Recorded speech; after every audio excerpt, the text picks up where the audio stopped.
story is a metaphor for climbing the corporate ladder. And you may be thinking that the rollerblades are a little goofy. But just last year, people were selling other people digital copies of monkeys to try and get ahead. So, rollerblades are really not that far-fetched. And who doesn't like a little speed in their life? So, rollerblades it is. But just remember that everyone struggles to get job interviews, so try not to get too discouraged. Good luck.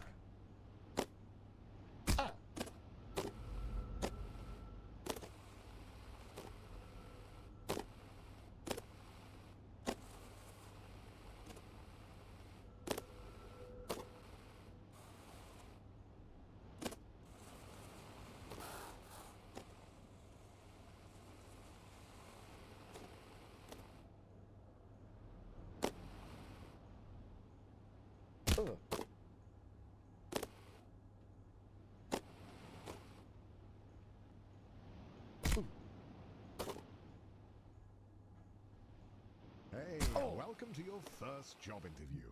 I know it can be a little nerve-wracking, but just relax and do your best. You're sure to get the job.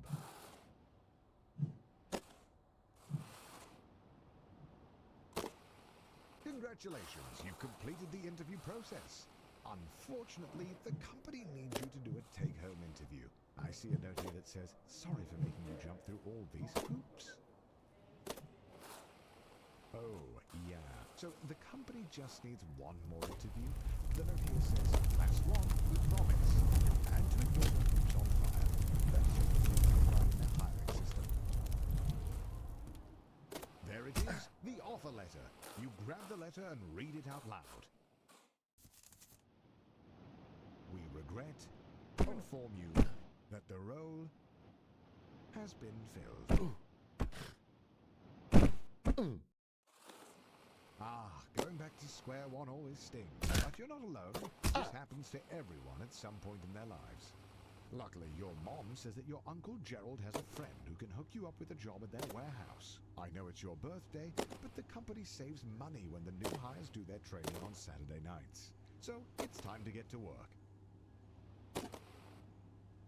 Congratulations on completing your training. Go home, get some rest. Tomorrow is your first real day at work.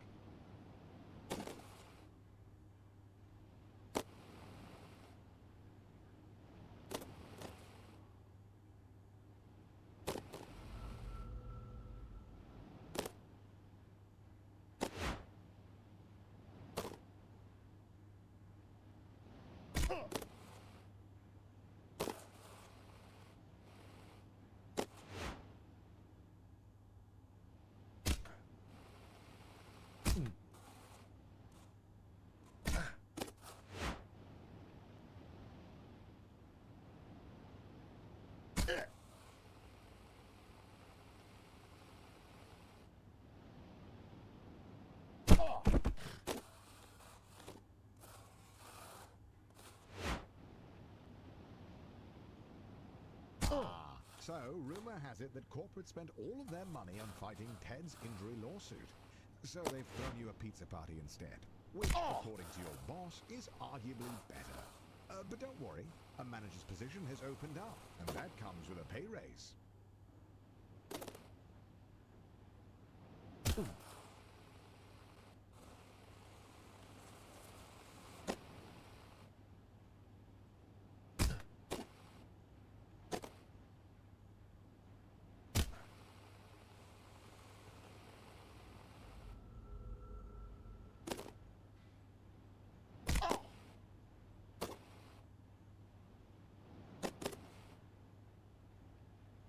Your mom walks into your room with a letter. You got the job. Tomorrow is your first day as an unpaid intern. What an honor.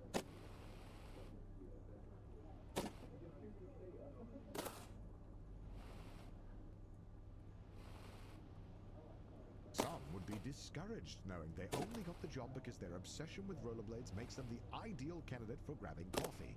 But you're a little discouraged as well.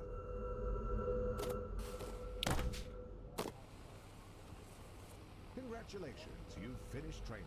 Now the real work begins. Your boss Bill has his office on the first floor and seems like a really nice guy. Great taste in coffee too. Hopefully you can really impress him with your grind set.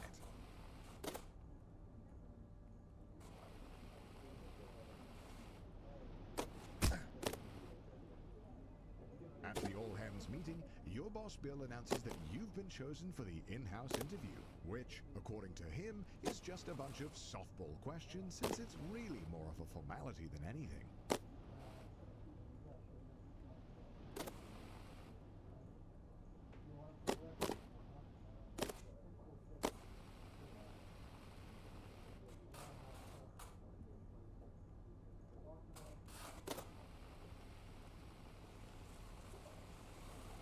You did it. The job is yours. And as you watch the other interns get fired one by one, you can start to taste the prestige of being a junior financial analyst. You're ready to kick ass and make money, and you're all out of money. Unfortunately, being a junior financial analyst means you're just another cog in the corporate machine. No one's going to notice you if you don't make yourself stand out. Being a cog means doing a lot of the same thing over and over again. But the company-wide is coming up, and if you can make a good impression, it'll go a long way.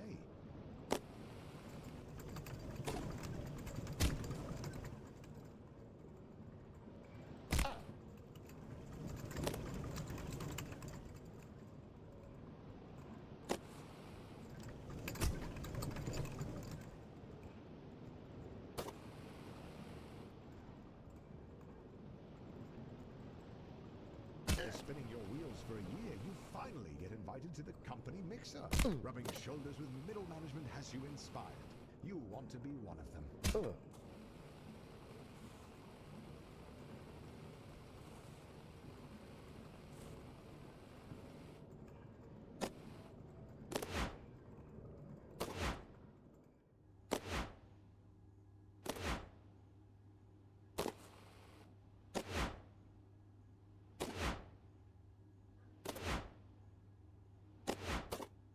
Finally, the company opens up a single middle management position.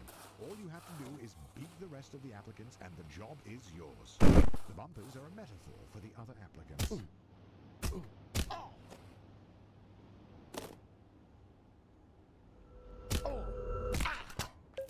The grind set. Hey guys, I'm trying to calculate the IBNR estimate for the last fiscal year using credibility-weighted combination of the Standard-Boolman method and chain letter methods given a selected credibility factor of 0.6. Any tips? Listen, bro, I love what you're saying. I love every word of it. And I think what you're really saying is that instead of trying to double your money, you want to triple it. Amazing. Let's talk about the power of tripling. Imagine you take 50K and you put that into stock, bond, chip bond stocks. Now it's 17x into 120. You take that 120, you triple that, suddenly you're at 310. It's not hard. You should have to tap into your financial genius and let the work do the work for you. And guess what? That 150,000 over 20 years, 5 years. That's huge. I was asking about IBNR estimates. Too complicated for you, huh? Yeah, that's finance, little bro. Listen, why don't you stick doubling for now and leave the tripling for the pros? Your money doesn't have to double every year when it triples every month. And that triple will double your triple-digit ROI into passive income stream that quadruples your potential to break into real estate, meme coin, Ferrari success, index, rollerblade, money. And that is the power of tripling. What? We just made another millionaire, folks. What? After months of grueling interviews, corporate dinners, endless schmoozing, you find a letter on your desk. One of the two positions is yours. They created another position for Ted. His uncle is a VP. The prestige of middle management. You're assigned a team of juniors, a huge pay raise, and your own office with a view. Not that office. Don't be ridiculous. Oh, and by the way, if your team's earnings drop to the bottom 30%, you'll be fired. Welcome to middle management. No one really knows what you do here, and in fact, no one really knows how to get promoted. Progressing at this stage of your career feels like a confusing maze with no clear path forward. He calls you with a job offer, but you have to decide right now. Ah! You thought getting this promotion was performance-based, but it's not. Ted writes one viral tweet that all the Gen Z kids like, and now he's a department head.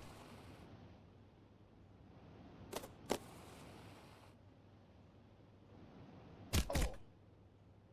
You did it! You pulled off the doinky portfolio, you crazy son of a gun. Unfortunately, the vote is tomorrow, and you're one vote short. Looks like it's better luck next time. You're still convinced that being a full-time YouTuber is for absolute degenerates. But he was such a class act that it was enough to sway the vote. You are the new department head. Welcome to upper management. You're making more money than you could ever have dreamed of. You drive a fancy car, fancy blades, fancy suit. But if you thought that you would be working less, you'd be wrong. If you are constantly pushing ahead, you're likely to fall.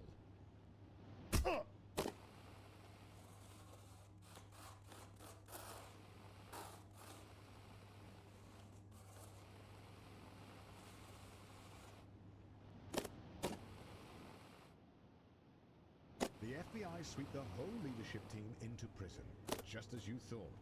They need a new VP. And as the first candidate to apply without a criminal record, you're instantly chosen. They don't even look at your resume.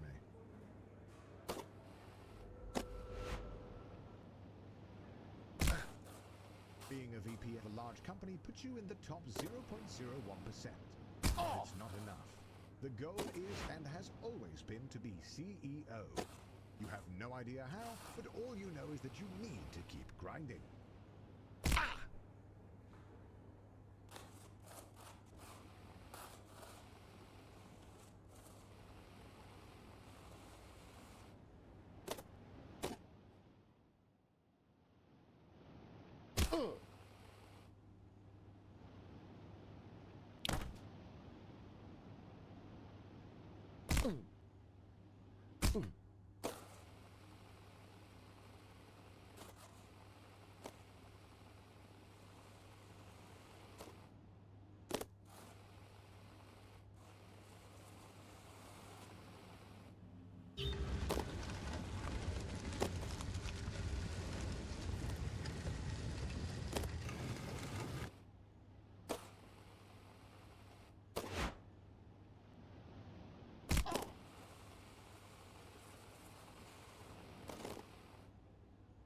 You spend half of your salary on flying a board member to Wimbledon.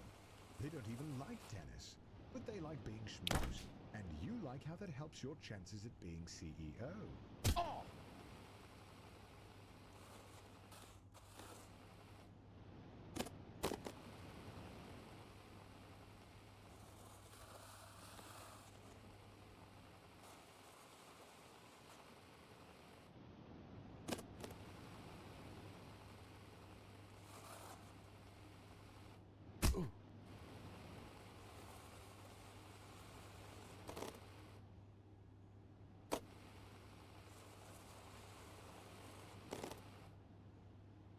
The CEO of your old company is considering retirement. There's only room at the top for one, but now's your chance. You got this.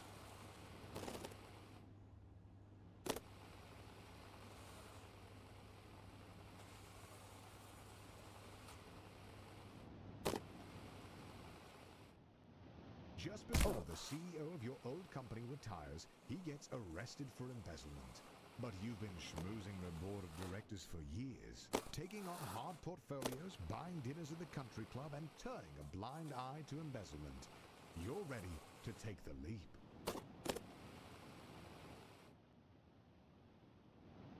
All of your hard work has finally paid off.